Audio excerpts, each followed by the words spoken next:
I applaud Mr. Donald Trump, our president, U.S. American president, Mr. Donald Trump, POTUS, President of the United States of America, for not striking Iran. Wouldn't have been necessary. He made the right decision. I'm your boy, One Sir Grove, OSGOE. If you respect this show, and you support this show, and you appreciate this show, we, the larger 495 organization, appreciate you. Thanks for tuning in. Thank you for tuning in. Thank you for tuning in to another episode of Casting 495 Celebrities Worldwide. So yeah, man, let's see here. What is the current? It says 76 degrees. That's what the sensor says. Let's give it a little. Yeah, I don't know about that, dude. That doesn't seem accurate. Is it less humid today? Yeah, it feels like it. Sky looks fucking great. Dude, it looks like another planet. It looks fucking pretty awesome.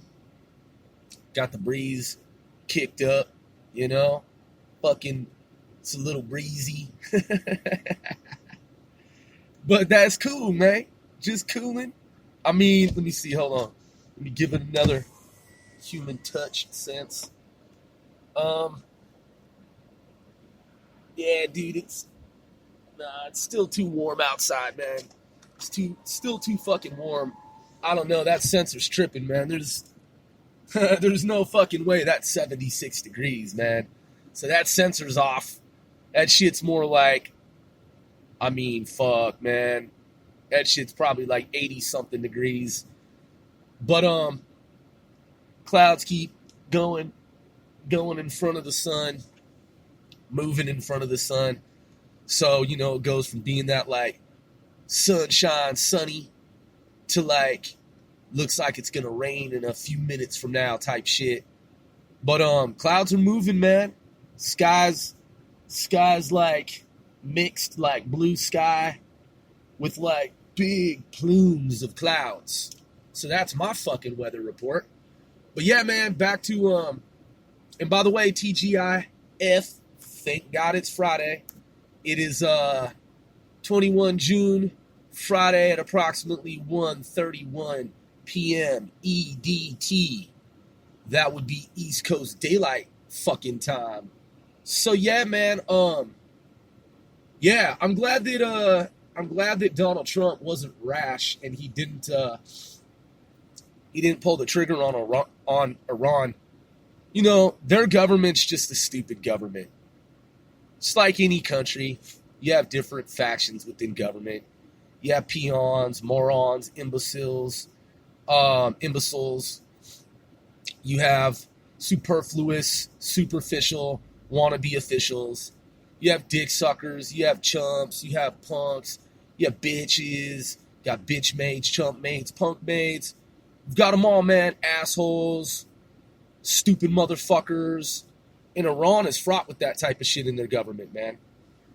Like, they're just fucking a lousy, bum-ass government. You know what I mean? But nonetheless, you know, we have to keep it mathematical. Just because you have despotic regimes, nihilists, tyrants, and so on and so forth, etc., etc. You have people, man, on planet Earth who, not everyone's irrational. Not everyone's in the preceding category. Not everyone can be characterized as such. You have some rational operators, man, in the Iranian government who aren't stupid. And they don't want to fucking have anything to do with evil, and they're trying to do good for the world. We got to keep it real, dude. That's how intel works. Like, can't just make blanket statements and say, yeah, everybody in the Iranian government is an enemy of America. I mean, you best believe, man, we have some operatives inside their government. Fuck yeah, we do. They don't know it, you know, because they're fucking stupid. But yeah, you already fucking know we do. Like, come on, man. Like, we've got plants and shit in there. Bugs and sensors. That's how America rolls, man. Fuck terrorists. You know? And not to downplay or minimize any of Iran's evil. Iran, man, has been one of the top sponsors of terrorism in that region for absolutely fucking sure. And Mark Levin last night was very smart and expert to point that out. People think because Iran has its little narrative that it likes to tell, it has its little story that it doesn't attack its neighbors, and it's not the first to do this, and it'll only make moves, in retaliation if first provoked, blah, blah, blah. That's just their propaganda machine. That's their lies and deceptions activity, factory, made up fucking story bullshit. Man, I used to read books on Iran when I was in high school and college. I used to read about their machinery and the Shah and the U.S. Special Operations failed attempt to mitigate circumstances regarding the embassy debacle standoff. Let's look that up, man. I believe that was called Desert One. Let's check that out, man. It's been a while. We're going to do some intel research, past operational case history, operations case history. Desert One operation. All right, coming right up here. Operation Eagle Claw. Says Wikipedia. Operation Eagle Claw, known as Operation Tabas in Iran, was a United States Armed Forces operation ordered by U.S. President Jimmy Carter to attempt to end the Iran hostage crisis by rescuing, to end the Iran hostage crisis by rescuing 52 embassy staff held captive at the Embassy of the United States, Tehran, on 24 April 1980. Let's expand that shit. By the way, results, mission failed. 1 helicopter and 1 transport aircraft destroyed. I believe I read a book by someone who was part of this operation, and it talks about how, one of the special operations, one of the special operators ran 500 miles or some shit through the desert. Hold on, we're going to check it out. Its failure and the humiliating public debacle that ensued damaged U.S. Prestige worldwide. Carter blamed his loss in the 1980 U.S. presidential election mainly on his failure to secure the release of hostages. All right, so let's see. Okay, 33 degrees, 423 north, 55 degrees, 33 east, commanded by President Jimmy Carter, Major General James Vaught, U.S. Army, Colonel James H. Kyle, U.S. Air Force, Lieutenant Colonel Edward R. Seifert, U.S. Marine Corps, Colonel Charles A. Beckwith, U.S. Army, Howard Phillips Hart, CIA. Target, Embassy of the United States, Tehran. Date, 24 to 25 April 1980. Man, so there were a lot of people involved in terms of the special operators. It says here, quote, United States Army, Delta Force, U.S. Army Rangers, Central Intelligence Agency, Special Activities Division. So you had the Army Delta Force, Rangers. You had CIA, Special Activities Division. Logistical support, USAF, that's United States Air Force, obviously, U.S. Marine Corps, United States Navy. So you had 3 branches of the U.S. military. It says outcome, mission failed, 1 helicopter and 1 transport aircraft destroyed, 5 helicopters abandoned, captured. Okay, that's not fucking good. Casualties, 8 U.S. servicemen killed and 4 injured. Moment of silence for reflection, and as we reflect upon the fallen.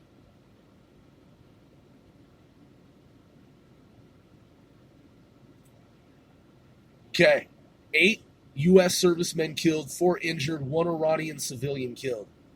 Not fucking good. The operation, one of Delta Force's first, encountered many obstacles and was eventually aborted. 8 helicopters were sent to the first staging area, Desert 1, but only five arrived in operational condition.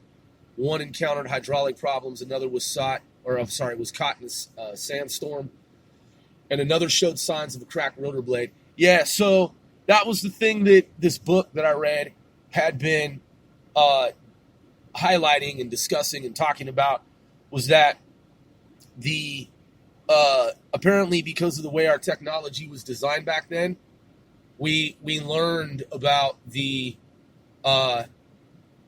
stresses of I'm just looking at these people outside as the wind blows, and they're like trying to like stabilize whilst they walk.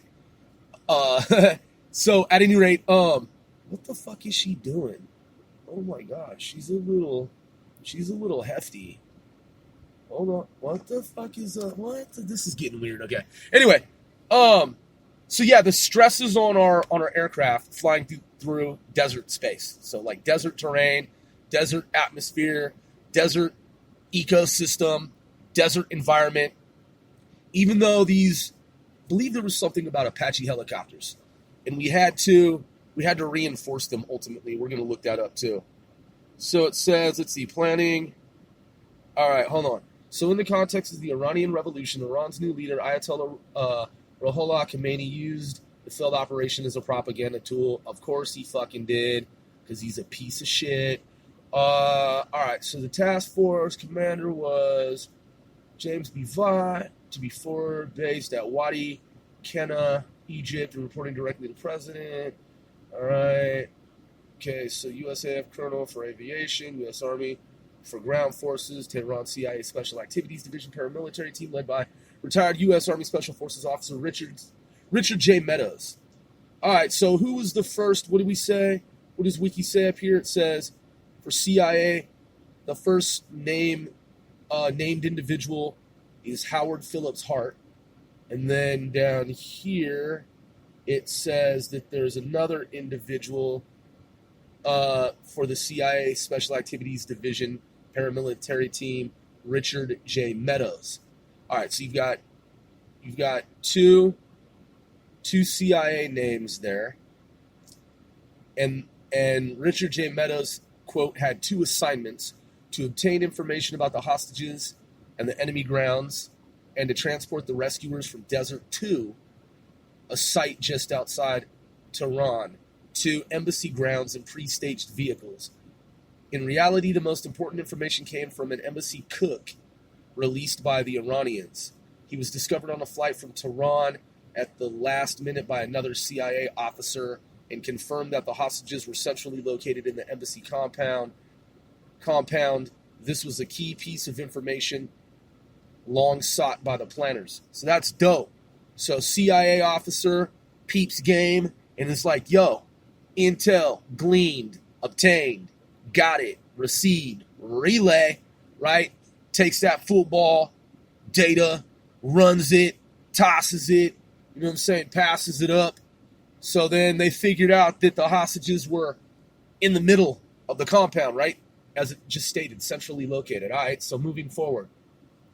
31 March, 3 weeks before the operation, the U.S. Air Force Combat Controller Major John T. Carter Jr. was flown in a Twin Otter to Desert 1, a staging area in the Khorasan province of Iran near Tabas, now South Khorasan province, by covert CIA operations Jim Ryan and Claude Bud McBroom. So we got 4 CIA individuals, actually 5, because they don't name who the person was who gained intel that had long been sought regarding where the hostages were located. So that's 5, I believe, if I'm not mistaken. When I listen back on this podcast, I'll do the math again. And Claude Bud McBroom for a clandestine survey and reconnaissance of the proposed landing strips for the C-130s the ground force would use. Despite their casual approach to the mission, Carney successfully surveyed the airstrip, installed remotely operated infrared lights and a strobe to outline a landing pattern for pilots, and took soil samples to determine the load-bearing properties of the desert surface. At that time, the floor was hard-packed sand, but in the ensuing 3 weeks, an ankle-deep layer of powdery sand was deposited by sandstorms. Ooh, okay, so that's fucked. The box 4-in-1 pattern acted like a gun sight with the distant fifth light at the end of the runway lined up in the center of the near four lights positioned at the approach end. The box provided a touchdown area in the far right. The box provided a touchdown area in the far light marked the end of the rollout area. McBroom and Ryan were awarded the Distinguished Intelligence Cross. That's dope. Cyrus Vance, the United States Secretary of State, had argued against a push by National Security Advisor Zbigniew Brzezinski. I don't know how to pronounce his first name. Zbigniew Brzezinski for a military solution to the crisis. Vance, struggling with gout, went to Florida on Thursday, 10 April, for a long weekend. On Friday, Brzezinski held a newly scheduled meeting of the National Security Council. That would be NSC, November, Sierra, Charlie, National Security Council, where President Carter authorized the rescue operation. So look, just wrapping it up here with this paragraph, Creative Commons, quote, Deputy Secretary Warren Christopher, who attended the meeting in Vance's place, did not inform Vance. Furious, Vance handed in his resignation on principle, calling Brzezinski evil. There's a lot of planning that went into this, man. See, that was the issue, was that you had a lot of smart people planning very well, planning very strategically, and nonetheless, the harsh desert environment, it was the superseding factor in this entire equation here. So let's continue. From Wikipedia, Creative Commons, quote, the operation was designed as a complex 2-night mission. On the first night, the aircraft would enter Iran in a remote coastal area 60 miles, 100 kilometers west of Chabahar, and fly to Desert 1, 33 degrees, 0423 north, 55 degrees, 5333 east, via the Dasht Elut, I don't know how to pronounce that, Dasht Elut Desert. Desert 1 would be secured and established with a protection force and approximately 6,000 U.S. gallons. That's 22,700 liters of jet fuel would be brought to the area in collapsible fuel bladders carried by United States Air Force, USAF, C-130 aircraft. 3 EC-130Es, call signs Republic 4-6, would carry the logistical supplies, and 3 MC-130E combat Talons, call signs Dragon 1-3, would carry the Delta Force and other protection elements. During planning, 8 United States Navy USN RH-53D Sea Stallion helicopters were positioned aboard the USS Nimitz. The crew of Nimitz were unaware of the reason for the 8 helicopters' presence on their ship for months leading up to the rescue attempt. So this was planned apparently months in advance. They were told that the helicopters were there to execute a mine-sweeping mission. The plan called for the helicopters to refuel and fly the Delta Force soldiers 260 miles, 420 kilometers further to Desert 2, 35 degrees, 1400 north, 52 degrees, 0900 east, located 52 miles, 84 kilometers short of Tehran, or some may say Tehran. Because it would be close to morning, the helicopters and ground forces would hide during the day at Desert 2. The second night would involve the rescue operation. First, CIA agents who were already inside Iran would bring trucks to Desert 2. Together, the CIA agents and ground forces would then drive from Desert 2 into Tehran. Now listen, man, Wikipedia is considered a non-scholarly source of information. It's gotten a little bit better over the years, but it's still considered non-scholarly. A lot of colleges, universities, you can't cite Wikipedia. It's not a fucking doable thing. It's a no-go, no move forward in terms of academia. Like you can't fuck with Wikipedia in college at the university a lot of times, because sometimes people writing these pieces, though well-intended, intentions, intended. It's that like number 10. Well-intended. Though well-intended, they can't use, rather, what I meant to say is that some of the information can obviously end up being inaccurate. Like, we all fucking know that. Like, there are inaccuracies quite a bit. So my question at this point is, it says CIA agents. Well, some people don't know the distinction. In the movies, it's like the clandestine, overseas paramilitary operative, like, say, for example, Jason Bourne. He's not a CIA agent. He's a CIA field officer. He's an intelligence officer who is trained in paramilitary covert clandestine operations. He's an officer. He's not an agent. Officers are U.S. personnel. So at CIA, just from a scholarly textbook perspective, some folks don't know this. At CIA, even though in the movies, some people will say, CIA agent Jason Bourne. He's not a fucking CIA agent. He's a CIA field officer. He's an intelligence officer. He's a covert, clandestine, paramilitary intelligence officer. So he gathers intel. So that is, he collects intel, analyzes it, researches it, studies it. He also conducts counterintelligence, deception operations, asymmetric warfare. He also breaks into shit, infiltration, sabotage. You see? So that's the distinction, is he's an officer. He was in the U.S. military. And then when he left the U.S. military, he was hired by CIA, and he was indoctrinated into a program where he was brainwashed. And they did shit to him. They turned him into an assassin. Right? So he's basically a machine. And so in that, he nonetheless had been in the military, goes to work at CIA in this defense science program where he's mind warped. Okay? And nonetheless, he's an officer. He's CIA personnel, covert intelligence officer, paramilitary wise.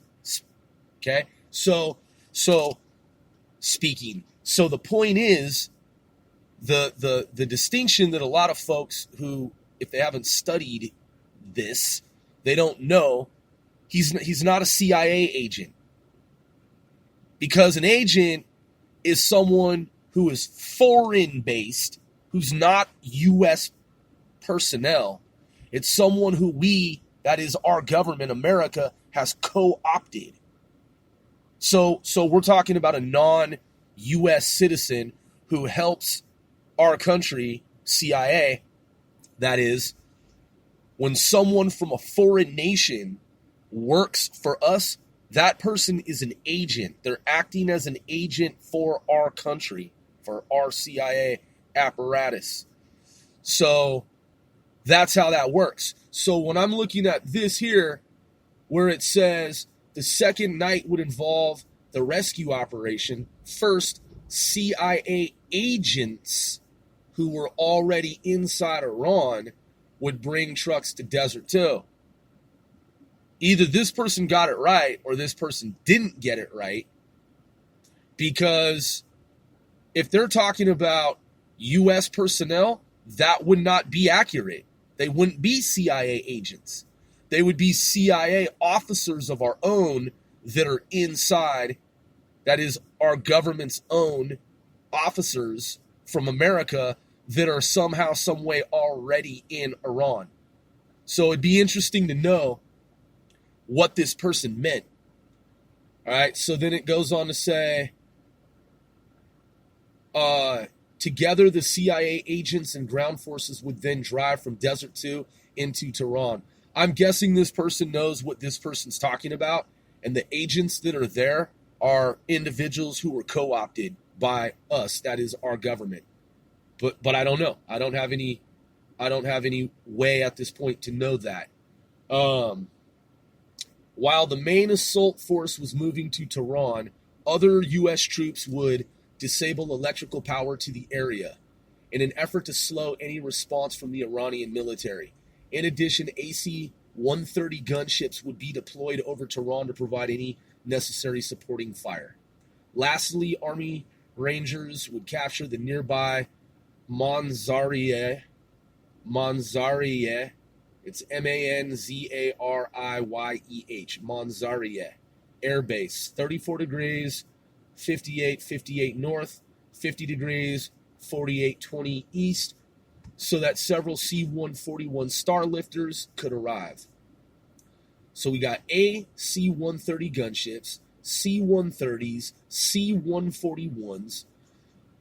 Goes on. The ground troops would assault the embassy and eliminate the guards afterwards. The hostages and troops would rendezvous with the helicopters across the street at the Amjadieh, AMJAD.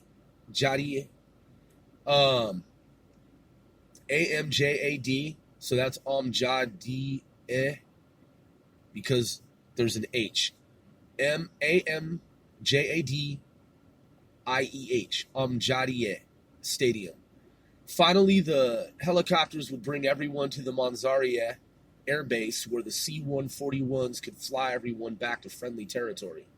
Protection for the operation was to be provided by the Carrier Air Wing 8, CVW-8, operating from Nimitz, and CVW-14, operating from the USS Coral Sea. I used to be as a civilian in a military family. My parents were military, and folks who listen to my podcast already know that, but if you didn't know, now you know.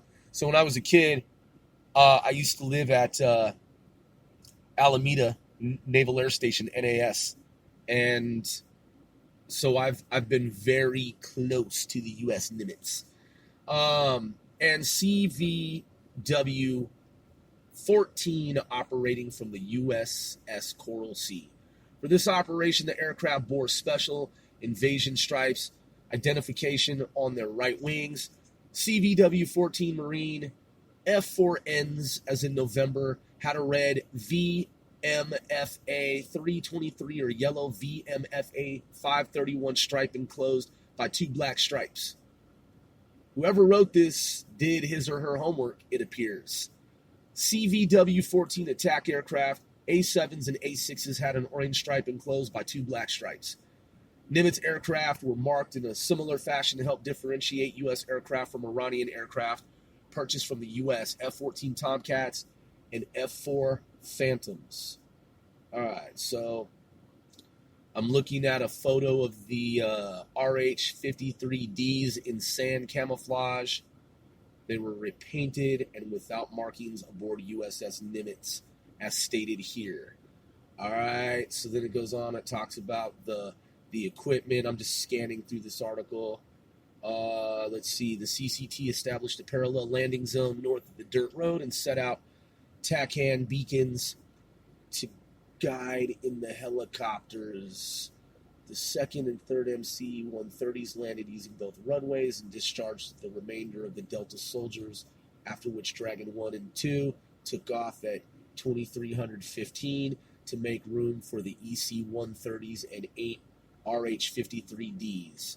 All right, so moving forward, more about the equipment. A civilian Iranian bus with a driver and 43 passengers traveling on the same road, which now served as the runway for the aircraft, was forced to halt at approximately the same time, and the passengers were detained aboard Republic 3. All right, it talks about an erratic flight. It says, all right, while en route, Bluebird 6 was grounded and abandoned in the desert when its pilots interpreted a sensor indication as a cracked rotor blade. Okay, so there was a sensor indication. They saw this indication from the sensor and they thought it was a cracked rotor blade. Its crew was picked up by Bluebird 8. All right, so Bluebird 6's crew was picked up by Bluebird 8. The remaining helicopters ran into an unexpected weather phenomenon known as Habub, an enormous, nearly opaque cloud of fine dust particles that can follow a thunderstorm. See, that's what I was talking about. That's what it talks about in that other book that I read. An enormous, nearly opaque cloud of fine dust particles that can follow a thunderstorm. Bluebird 5 flew into the Habub, but abandoned the mission and returned to the Nimitz when erratic flight instrumentation made flying without visual reference points impossible. So you see, even after all this planning, CIA involved, Delta Force, all these different units, right? Special operations folks.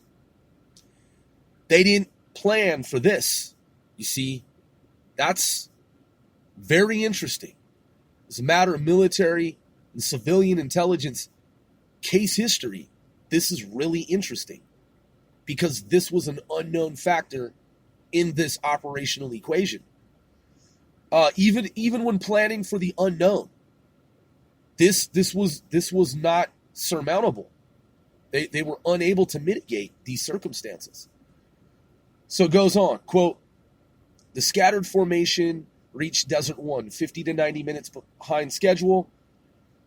Okay, so 50 to 90 minutes behind schedule. That's not fucking good. When you're doing a high wire balancing act, fragile, thin thread, like by the grace of God, operation of this nature, I'm just saying from an academic, scholarly, observational standpoint, like, yo, 50 to 90 minutes behind schedule is not fucking good. Bluebird 2 arrived last at Desert 1 at 0100 with the malfunctioning second stage hydraulic system. You see, all this shit's going wrong.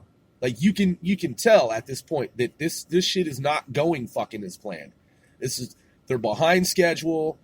They have all these mechanical malfunctioning issues, sensor issues, environmental, atmospheric issues, too many fucking issues, leaving one hydraulic system to control the aircraft. With only 5 helicopters remaining to transport the men and equipment to Desert 2, which Beckwith considered was the mission's abort threshold, the various commanders reached a stalemate. Helicopter commander Seifert refused to use Bluebird 2 on the mission, while Beckwith refused to reduce his rescue team size. Beckwith anticipated losing additional helicopters at later stages, especially as they were notorious for falling on cold starts, and they were to be shut down for almost 24 hours at Desert 2. Kyle recommended to Vought that the mission be aborted. The recommendation was passed on by satellite radio up to the president. After 2.5 hours on the ground, the abort order was received. Yo. If you go online, man, and you look up this Wikipedia article, you can see where, okay, I see the EC-130E fuel, okay, in meters from 0 to 90 meters. This was 0130, 25 April 1980. Fuck, I was a kid. Okay, to Yazd to Tabas. All right, so they're flying in that direction. It says fuel consumption calculation showed. What I'm saying is there's a pictorial there, and this is the planned sketch of Desert 1. You can see this in Creative Commons Wikipedia. Fuel consumption calculation showed that the extra 90 minutes idling. It's not idling, it's idling on the ground had made fuel critical for one of the EC-130s.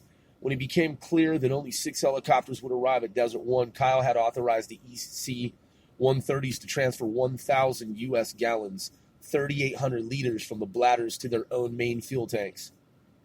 Now look, man, look how much these folks have to deal with.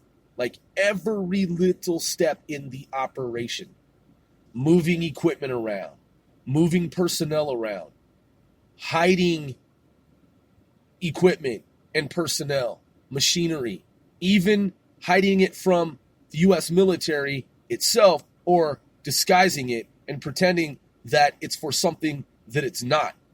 I mean, that requires and involves a lot of planning because You as a team, you have to say to yourselves and others, we cannot reveal this information to our own U.S. military. So that requires time and planning.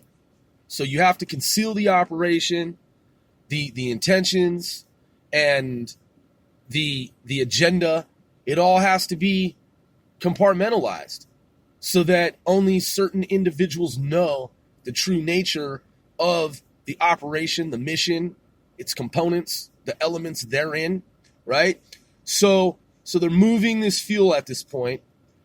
So again, Kyle had authorized the EC-130s to transfer 1,000 U.S. gallons. That's 3,800 liters from the bladders to their own main fuel tanks. But Republic 4 had already expended all of its bladder fuel, refueling 3 of the helicopters, and had none to transfer. To make it to the air tanker refueling track without running out of fuel, it had to leave immediately and was already loaded with part of the Delta team. In addition to RH-53, Bluebird 4 needed additional fuel, requiring it to be moved to the opposite side of the road. So look, man, they're moving fuel from here to there, from here to there, right? They're moving it around, and they're trying to get these aircraft to move where they need to get, where they need to be, and they're running out of fuel. So, and they're behind schedule. So it goes on. To accomplish both actions, Bluebird 3 had to be moved from directly behind the EC-130. The aircraft could not be moved by ground, taxi, and had to be moved by hover taxi, flying a short distance at low speed and altitude. A USAF command controller attempted to direct the maneuver from in front of the aircraft, but was blasted by desert sand, churned up by the rotor. As the controller attempted to back away, Bluebird 3's pilot perceived he was drifting backward, engulfed in a dust cloud. The pilot only had the controller as a point of reference, and thus attempted to correct the situation by applying forward stick in order to maintain the same distance from the rearward moving marshaller. The RH-53 struck the EC-130's vertical stabilizer. Damn, that's fucked. With its main rotor, and crashed into the EC-130's wing root. All right, so you already know this mission is fucked at this point. Like, at this point, at this juncture, this mission is totally fucked. Like, you ought to know that. All right? In the ensuing explosion and fire, 8 servicemen died. That mission's over at that point. All right, done. Got casualties, man. This mission, I mean, it's very clear. 5 of 14 USAF aircrew in the EC-130 and 3 of the 5 USMC aircrew and the RH-53, with only the helicopter's pilot and co-pilot, both badly burned, surviving.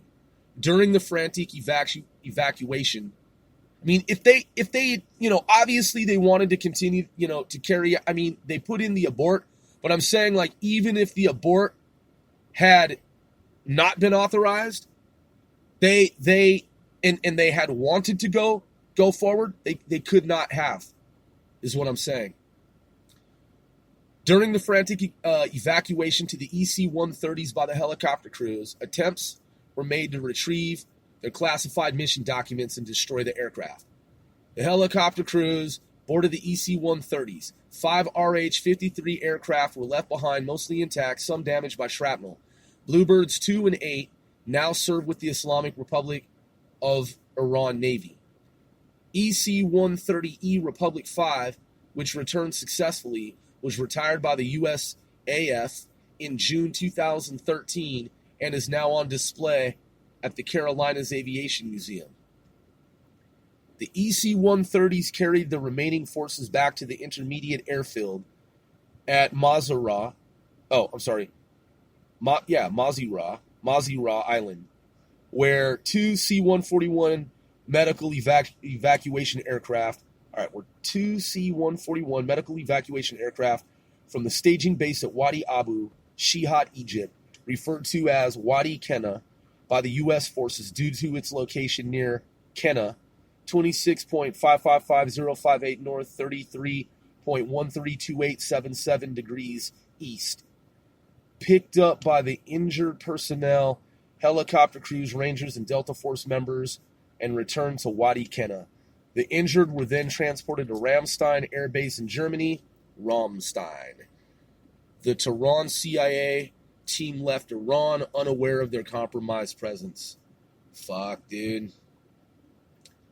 Damn. That's fucked.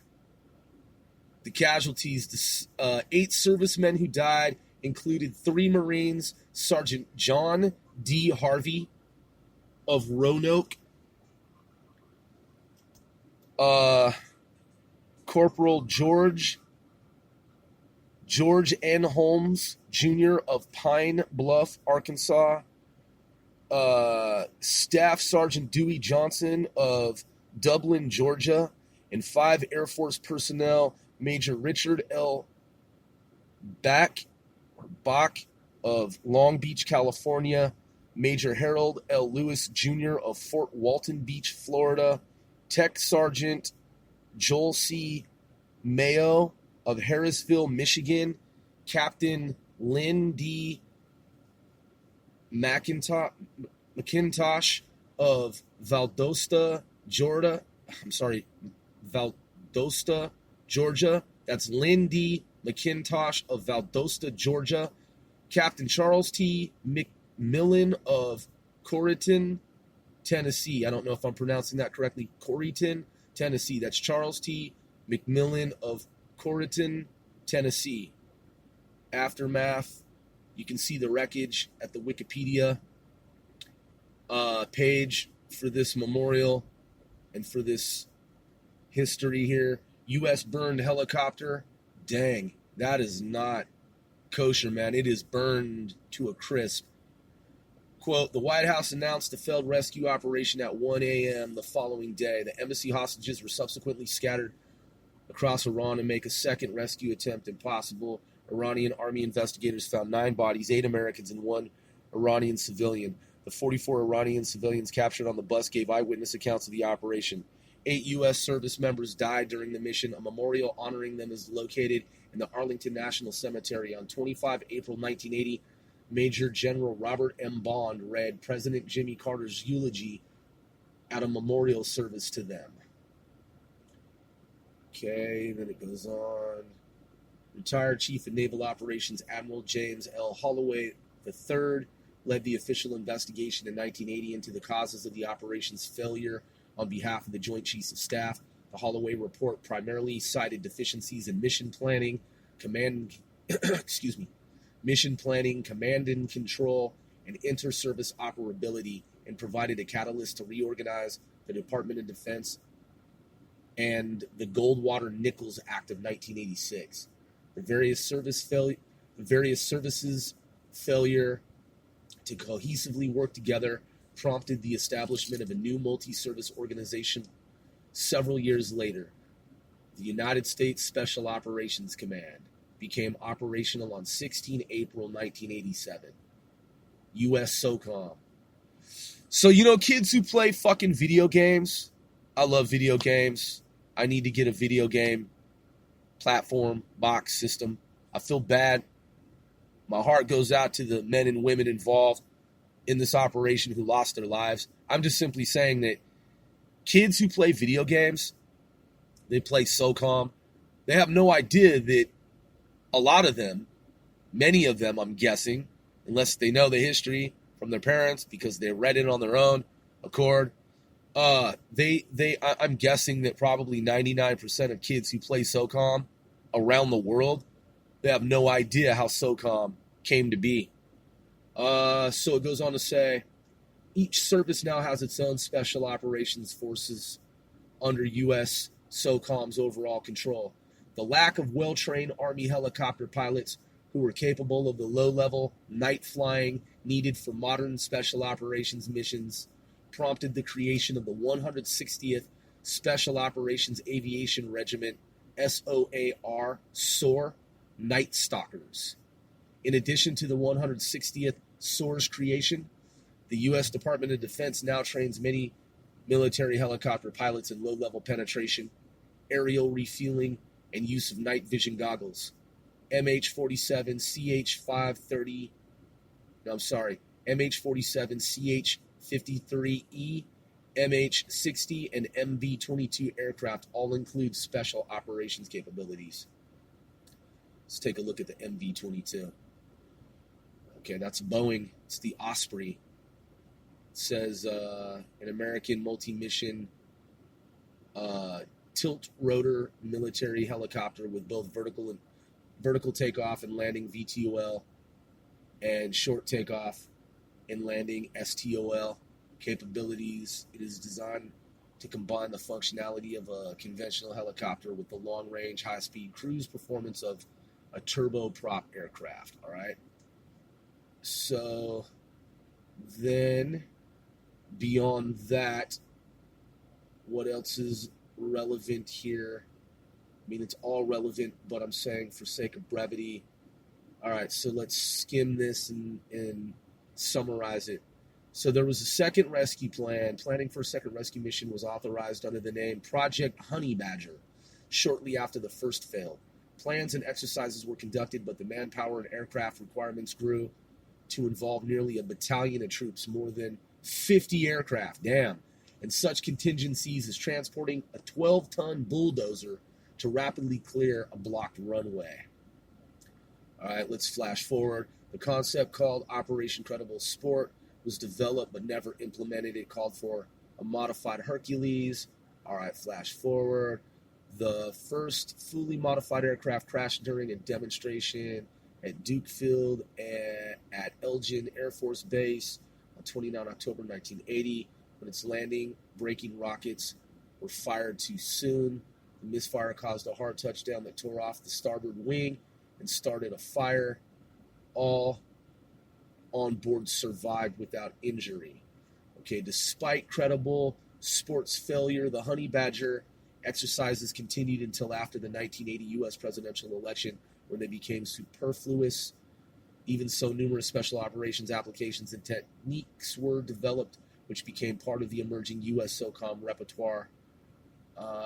President Carter continued to attempt to secure the hostages' release before his presidency.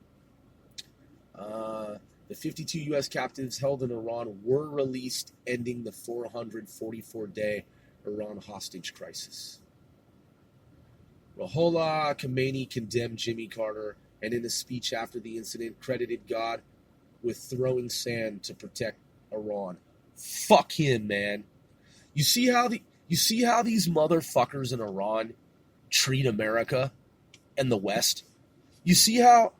Who the fuck do they think they are, man? Like, who the fuck do they... Man, they take people fucking hostage. They torture people. They torture women.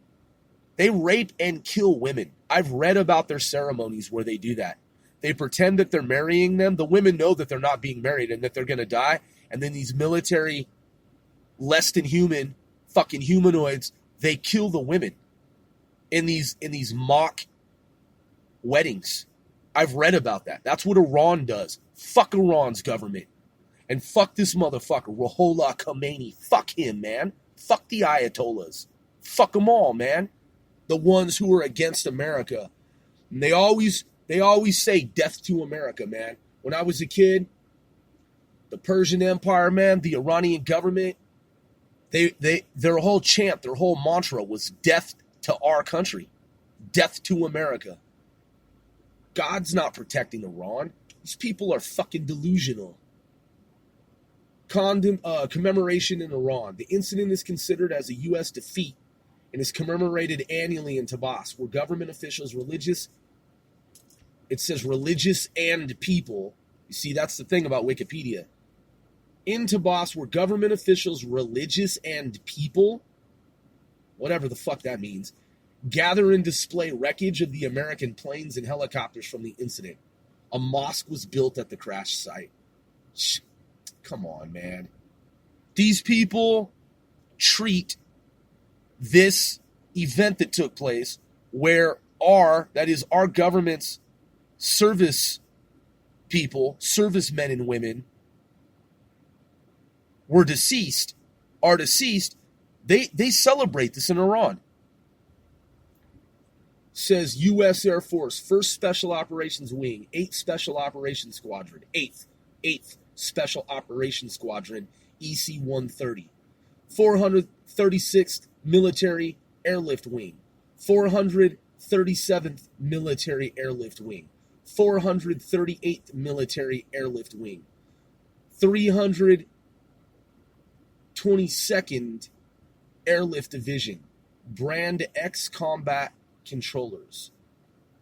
Okay, so it says United States Air Force Combat Control Team, Singular Combat Control, CCT, AF, SC, 1C2X1 are American Special Operations Forces, specifically known as Special Tactics Operators, who specialize in all aspects of air-ground communication, including air traffic control, fire support, including fixed and rotary wing, close air support, and command, control, and communications in covert, forward, or austere environments.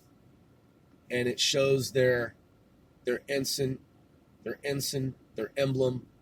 It says, first there, USAF Combat Control Branch, United States Air Force.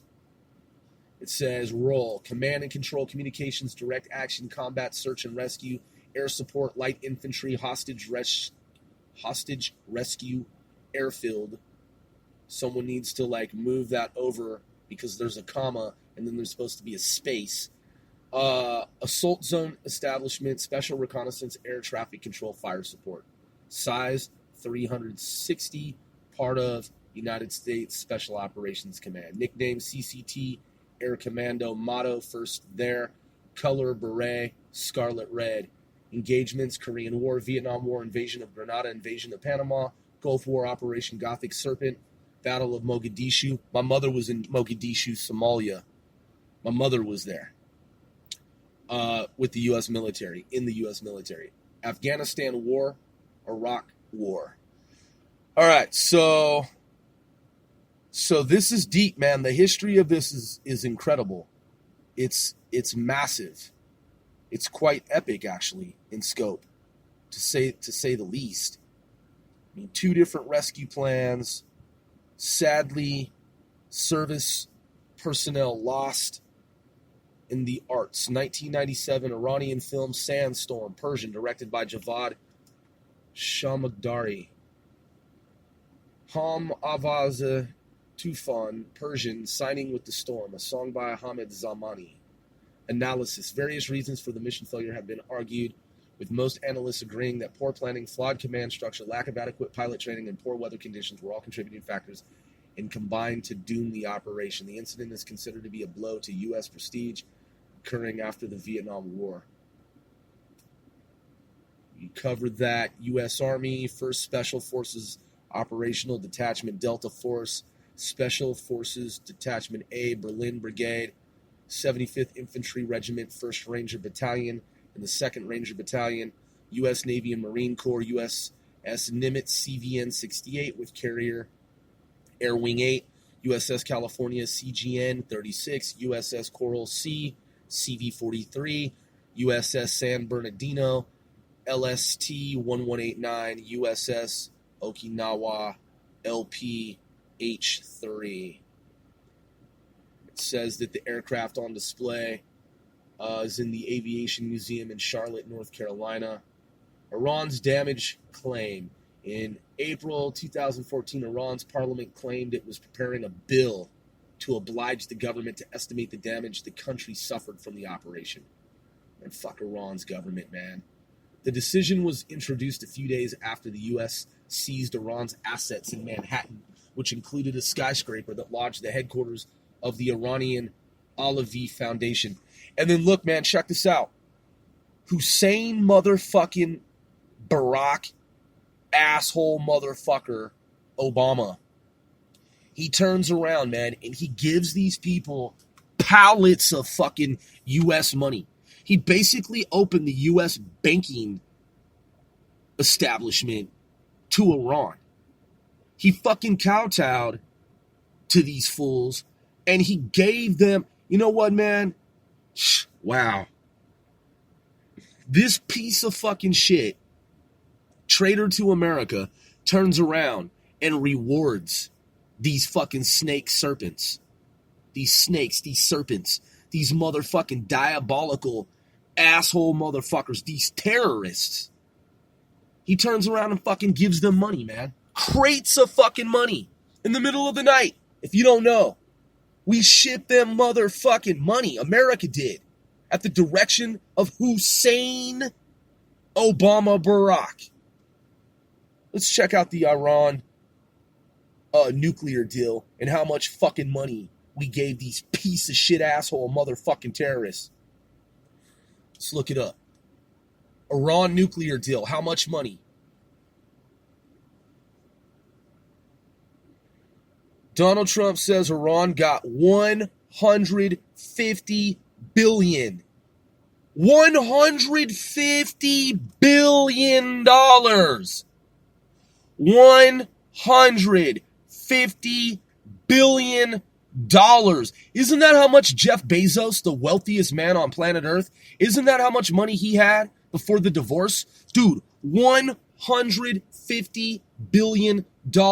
Why on earth would we, all the people in America who are starving, all the people who are without, all of our veterans in our country who haven't had proper, adequate care from the VA, the Veterans Administration, and other resources that ought to be made available. People that are, their minds are wrecked, their bodies are wrecked, their souls are wrecked. They're tormented souls on the streets of America with no place to go, no place to eat, or very little if they do have something to eat. Okay, homeless, man. Homeless.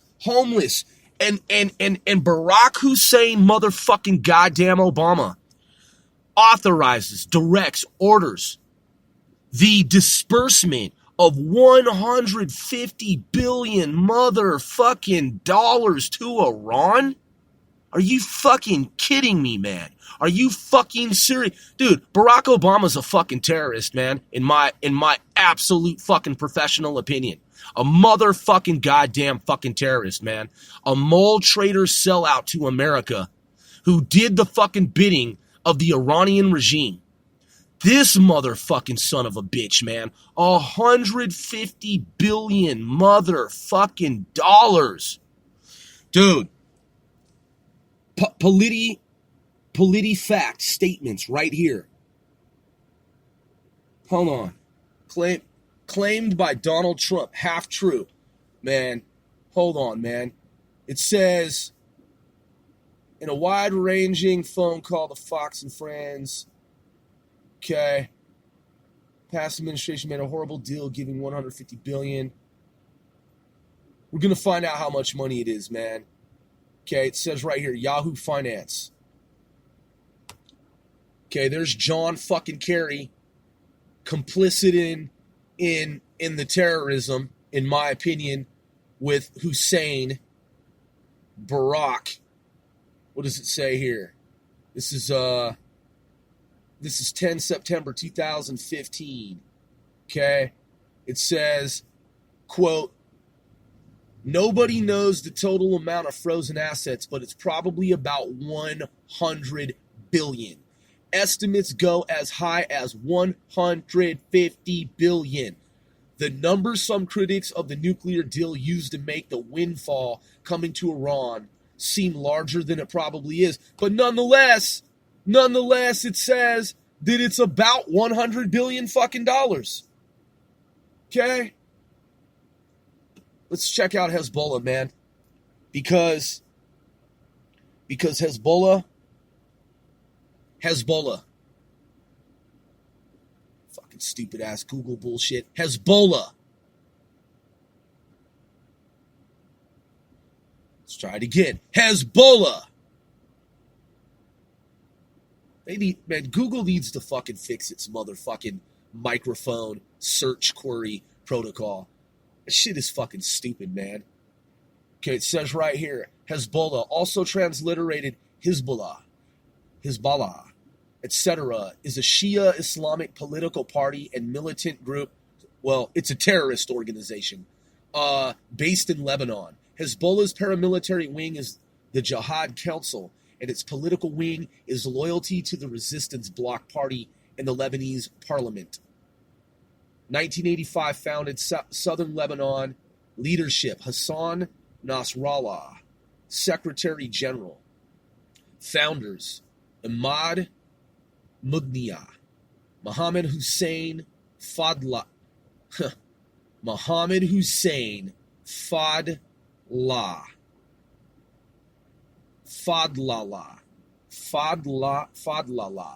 Ali Akbar Motashamipur,